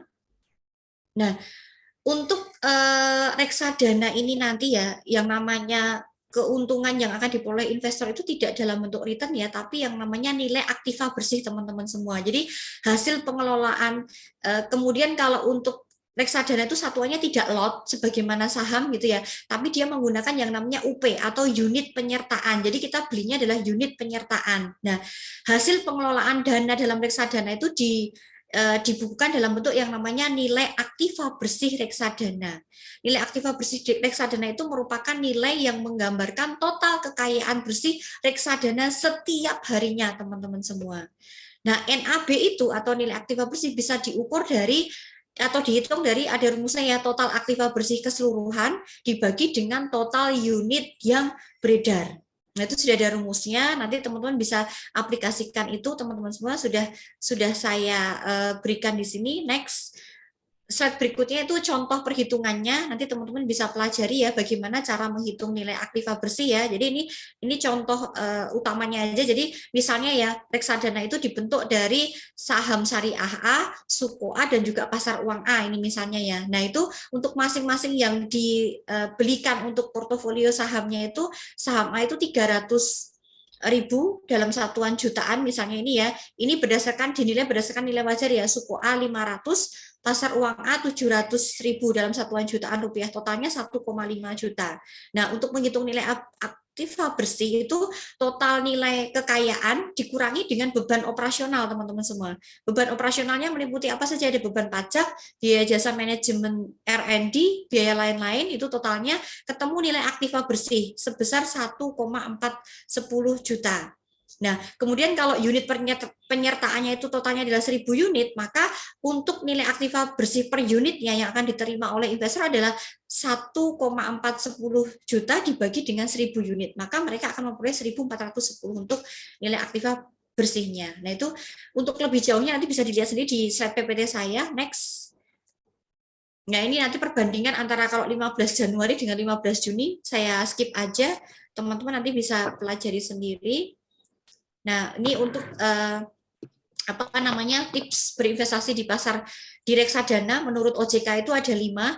Tentukan tujuan investasi, yang kedua kenali jenis reksadana, yang ketiga tentukan jangka waktu investasi, Yang keempat, pastikan manajer investasi tersebut memiliki izin. Karena apa? Kita harus mempercayakan dana kita kepada manajer investasi kita. Karena selain nanti kita harus memastikan manajer investasi itu punya izin atau tidak, manajer investasi nanti berkewajiban untuk memberikan yang namanya prospektus, kemudian juga surat konfirmasi transaksi, dan juga fund fact sheet kepada yang namanya investor atau pemegang reksadana, teman-teman semua. Jadi apa itu fund fact sheet, kemudian apa itu surat konfirmasi transaksi, teman-teman nanti bisa lihat dari PPT saya ya. Nah itu kalian harus, makanya yang penting ada memastikan manajer investasinya itu memiliki izin atau tidak gitu ya. Oke, next. Kemudian suku adalah efek syariah berupa sertifikat atau bukti kepemilikan yang bernilai sama dan mewakili bagian yang tidak terpisahkan atau tidak terbagi atas aset yang mendasari aset yang mendasarinya. Jadi suku itu berbeda dengan obligasi ya teman-teman semua, karena ini juga menunjukkan kepemilikan atas suatu aset atau proyek tertentu yang itu di dalamnya ada underlying asetnya atau aset yang mendasarinya. Sehingga kalau kita ringkas, suku itu memiliki karakteristik yang pertama, memerlukan underlying aset dalam penerbitannya, yang ini tidak ada di obligasi itu tidak ada underlying asetnya. Yang kedua, merupakan bukti kepemilikan atas underlying aset, bukan surat hutang ya, kalau obligasi itu menunjukkan surat hutang, tapi kalau suku adalah merupakan bukti kepemilikan atas underlying aset. Yang ketiga, suku itu memiliki imbal hasil atau return yang diberikan berupa upah, sewa atau ujroh, selisih harga lebih atau dikenal dengan margin, dan bagi hasil sesuai dengan jenis akad yang digunakan dalam penerbitan. Sedangkan kalau obligasi kita kenal dengan yang namanya kupon ya. Kemudian terbebas dari unsur riba, gharar, dan maisir, dan penggunaan dana harus sesuai dengan prinsip syariah. Itu karakteristik suku. Next. Nah, ini underlying aset suku itu bisa meliputi apa saja? Bisa meliputi aset berwujud tertentu. Yang pertama, yang kedua, nilai manfaat atas aset berwujud. Yang ketiga, jasa yang sudah maupun yang akan diwujudkan. Kemudian yang keempat, aset proyek tertentu. Dan yang kelima, yaitu kegiatan investasi yang telah ditentukan sebelumnya. Oke, next. Nah, ini beberapa akad suku ya, nanti bisa dipelajari dan dibaca sendiri dari PPT ataupun dari modul sudah ada. Kemudian ini perbedaan suku, obligasi, dan saham sudah saya sampaikan tadi sambil menjelaskan ya. Next saja, Mas. Oke, ini untuk yang proses bagaimana kita bisa mendapatkan suku ya. Oke, next. Nah, obligasi dan suku itu harus tetap dicatatkan di Bursa Efek Indonesia. Namun transaksinya dapat dilakukan tanpa melalui sistem perdagangan bursa, yaitu dilakukan di luar bursa, over the counter. Karena kita bisa membeli suku itu lewat beberapa agen penjualnya, baik bank ataupun lembaga yang lainnya ya teman-teman. Yang itu bisa kita lakukan di luar Bursa Efek Indonesia. Oke, next. Nah, ini sedikit mengenai ETF syariah. Jadi selain daripada tadi ada saham syariah, kemudian ada suku dan juga ada reksadana syariah, yaitu ada ETF syariah. Pada dasarnya ETF syariah ini sama dengan reksadana, tapi ini merupakan dikenal dengan yang namanya reksadana indeks ya, yaitu reksadana yang hampir secara keseluruhan konsentrasi penempatan dana investasinya itu pada suatu indeks syariah tertentu. Kalau yang reksadana syariah secara umum itu kan panduannya kepada gabungan atau portofolio beberapa saham ataupun nanti suku dan sebagainya. Kalau ini acuannya adalah indeks saham syariah tertentu untuk yang ETF syariah ya. Oke, ini diatur masih dengan menggunakan aturan reksadana syariah ya, belum ada POJK-nya sendiri yang mengatur mengenai ETF syariah, yaitu peraturan OJK nomor 19 tahun 2015 ya. Nah, kemudian agar pada saat transaksi ETF syariah ini dapat sesuai dengan syariah, maka kita membutuhkan yang namanya syariah online trading system. Maka pilihlah kalau kita ingin bertransaksi ETF syariah itu anggota bursa yang memiliki SOTS ya teman-teman semuanya. Oke, next. Oke, ini perbedaan antara reksadana dan juga ETF syariah. Nanti teman-teman bisa lihat ya untuk perbedaannya. Nanti bisa ditanyakan di diskusi lebih jauhnya. Next. Oke, ini adalah kelebihan daripada ETF syariah ya. Jadi mudah dan fleksibel karena dapat dibeli dan dijual kapanpun selama jam perdagangan seperti layaknya saham. Jadi kita bisa melakukan transaksinya di Bursa Efek Indonesia, rendah biaya dan resiko gitu ya, karena manajemen fee-nya relatif rendah dibanding dengan reksadana yang pada umumnya ya. Kemudian biaya transaksi ETF di pasar sekunder sesuai dengan komisi broker dan resikonya rendah karena likuiditasnya terjamin. Karena yang ada di ETF syariah ini pasti perusahaan dengan minimal atau mitigasi resiko yang cukup tinggi. Kemudian cakupannya luas ya, memiliki satu ETF itu ekuivalen dengan memiliki puluhan saham-saham unggulan teman-teman semua. Dan yang terakhir yaitu transparan, karena ETF ini saham-sahamnya bisa diakses kapanpun dan dimanapun teman-teman semua. Oke, next. Terakhir adalah sekian dan terima kasih. Untuk lebih jauhnya, monggo silahkan kita bisa buka forum diskusi. Untuk waktu selanjutnya saya kembalikan kepada MC. Monggo silahkan Mas Saka. Baik, terima kasih banyak Ibu Sekti atas pemaparan materi yang sangat luar biasa pada pagi hari ini. Untuk selanjutnya, bagi mahasiswa yang ingin bertanya, silahkan tinggalkan pertanyaan melalui chat Zoom dengan format nama _name _kelas dan juga pertanyaan. Untuk pertanyaan pertama, 3 penanya. Silahkan.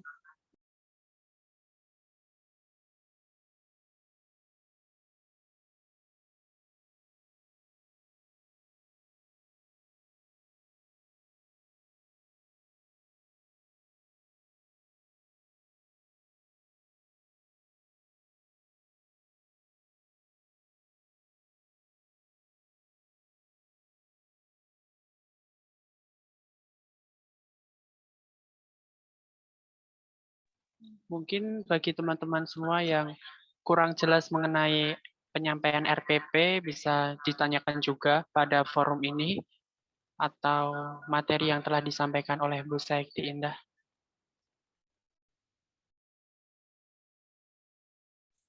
Mungkin PPT-nya bisa di-share, Mas, ke masing-masing kelas, jadi mereka bisa mungkin sambil buka kalau mungkin ada beberapa hal yang mau ditanyakan. Baik, Bu, siap.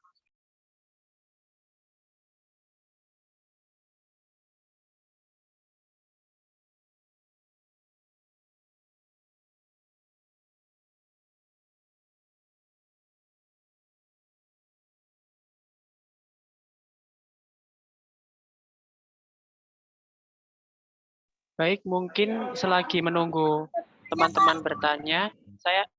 Oh, boleh. Silakan. Ya, izin bertanya, Bu. Itu tadi kan suruh untuk membuka rekening dan penanaman saham ya, Bu. Itu tadi saya kurang paham terkait hal tersebut. Terima kasih.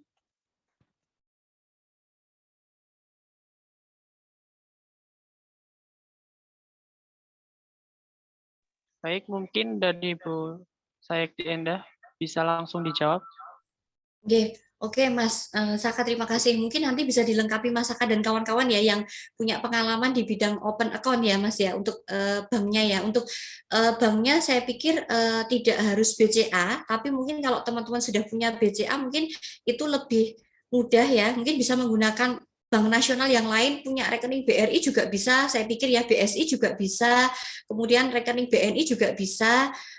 Namun untuk yang tidak diperkenalkan itu adalah kalau teman-teman menggunakan rekening dari BPR ataupun dari virtual account ya, kalau tidak salah seperti itu. Mungkin Mas Saka bisa menambahkan karena mungkin yang lebih ke praktek langsung dari teman-teman ASLEP untuk opening account-nya. Oke, baik. Mungkin menjawab pertanyaan dari Mas Wayan, Mbak Wayan Salsa. Mbak Wayan ya. Oke. Untuk open account efek apakah harus pakai rekening BCA? Itu tidak harus diwajibkan untuk rekening BCA. Saya sendiri menggunakan rekening BRI seperti itu. Jadi tidak terpacu pada BCA saja gitu. Yang penting tidak BPR seperti itu. Terima kasih. Ya, terima kasih Mbak Wayan Salsa atas pertanyaannya. Jadi tadi cuma kalau yang di saya tadi contoh ya, mungkin Bank Nasional itu bisa menggunakan rekening BCA, yang penting bukan BPR atau virtual account. Tapi kalau untuk bank nasional yang lainnya, kalian punya BRI nggak ada masalah, BNI nggak ada masalah, BSI nggak, oke aja, Mandiri oke aja, monggo, yang penting punya rekening atas nama pribadi kalian, bukan atas nama orang tua, kakak ataupun adik. Mungkin itu aja yang perlu digarisbawahi gitu. Terima kasih Mas Saka juga atas tambahan jawabannya. Baik, Bu. Mungkin tadi dari Mbak Safina Eka Putri, bisa diulang jawabannya? Pertanyaannya.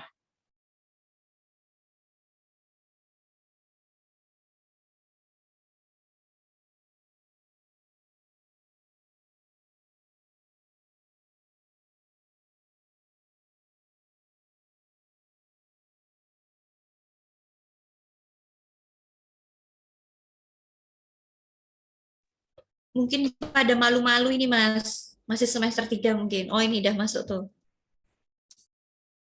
Iya, tuh. Oke, saya bacakan ya, Bu. Dari Mbak Eka Septiana, AKS 3H. Mohon maaf, Bu, tadi tidak ada sinyal. Bagaimana, Bu?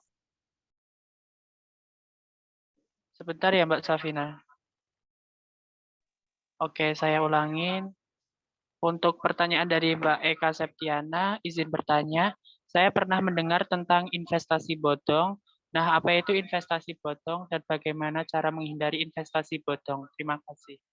Mungkin bisa dijawab, Bu. Ya, kalau ini mungkin pertanyaannya lebih ke general ya, tidak khusus ke investasi di aset keuangan ya, atau khususnya di pasar modal ya. Tentunya kalau kita ingin ini kalau mungkin di aset aset yang di aset keuangan, investasi pasar modal dulu, tentunya kalau teman-teman ingin berinvestasi di pasar modal supaya terhindar dari investasi bodong adalah perlu kenali dulu perusahaan sekuritas yang menawarkan investasi kepada Anda. Jadi teman-teman bisa cek dulu melalui OJK ataupun melalui webnya Bursa Efek Indonesia, yaitu lembaga-lembaga resmi terkait dengan perusahaan sekuritas ataupun perusahaan efek yang memang dia secara resmi menawarkan produk-produk investasi aset keuangan kepada teman-teman semua. Jadi jangan asal teman-teman tertarik dari satu personel ke personel, tapi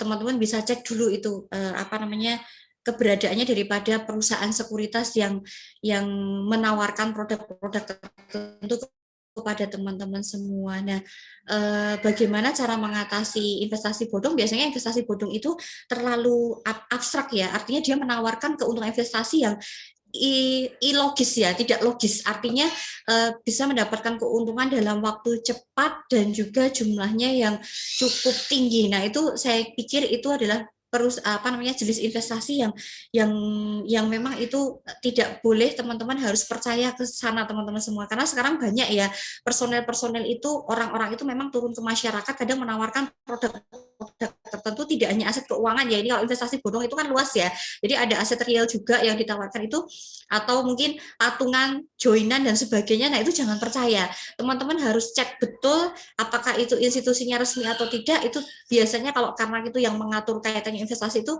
secara resmi di OJK, lembaga keuangan itu, teman-teman bisa cek dulu apakah lembaga itu terdaftar di OJK atau tidak, teman-teman semua. Jangan asal percaya kepada personel tertentu. Itu begitu. Mungkin itu yang bisa saya jelaskan, Mas Saka, kepada Mbak Eka Septiana. Baik, mungkin ada pertanyaan lain. Tadi dari Mbak Novita Nur, raise hand.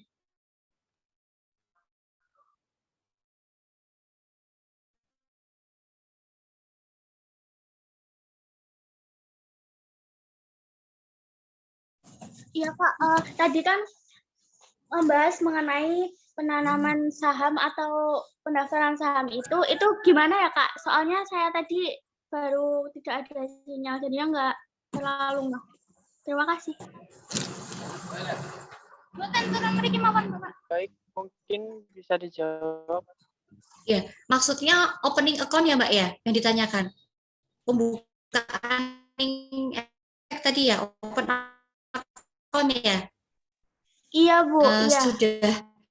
saya sampaikan di awal tadi berkaitan dengan RPP tadi gitu ya. Nanti secara teknis untuk detailnya barangkali teman-teman dari dari Aslab nanti akan mengingatkan, menotis teman-teman semua di setiap grup ya. Jadi kalau bisa diusahakan minggu ini teman-teman sudah menyiapkan beberapa persyaratan yang akan kita gunakan untuk OA di minggu depan atau pertemuan pekan kedua. Yang pertama yaitu IKTP, Mbak. IKTP-nya dicek dulu. Saya sedikit mengulang ya, ini nggak apa-apa ya.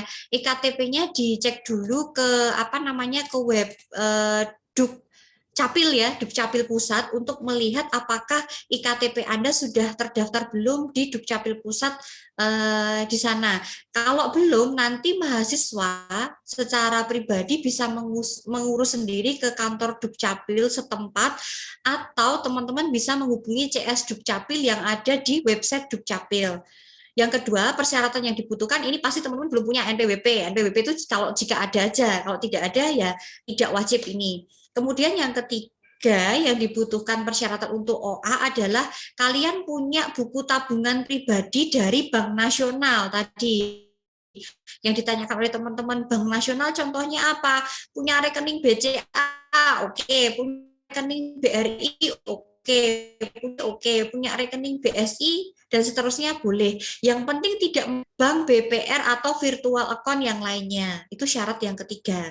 Syarat yang keempat, nomor HP harus aktif dan tersedia pulsa SMS ya, karena nanti digunakan untuk aktivasi pada saat menerima kode OTP dalam proses pembukaan akun IPOT ya. Jadi harus ada HP-nya aktif dan ada kuota atau pulsanya tentunya. Oke, yang kelima, email pribadi. Email pribadi ini diwajibkan menggunakan domain Gmail ya. Itu yang perlu disiapkan oleh teman-teman semua. Bagi yang belum punya akun Gmail, mungkin bisa membuat dulu akun Gmail, teman-teman. Kemudian yang terakhir yaitu nanti disiapkan untuk mengisi saldo pembukaan awal itu adalah 50.000, teman-teman semua. Mungkin itu yang bisa saya tambahkan. Ada tambahan nggak dari Mas Akam mungkin yang lebih tahu di lapangan kaitannya dengan OA? Mungkin sudah cukup jelas, Bu. Nanti ada pembahasan tentang pembukaan akun oleh IPOT-nya sendiri, seperti itu. Oke, ya. Itu tadi mungkin gambaran garis besarnya Mbak Safina. Terima kasih atas pertanyaannya. Nanti detailnya akan ada sesi sendiri dan juga akan ada reminder sendiri dari teman-teman Aslab mungkin untuk mengingatkan teman-teman. Oke. Baik, mungkin Sama-sama. Baik, mungkin sudah terjawab 3 pertanyaan. Untuk mahasiswa yang mengikuti praktikum pasar modal pada pertemuan yang pertama hari ini, silakan mengisi absensi di link yang sudah dikirimkan di chat grup. Batas maksimal absensi pukul 10, seperti itu. Baik, terima kasih. Menginjak acara yang terakhir adalah penutupan.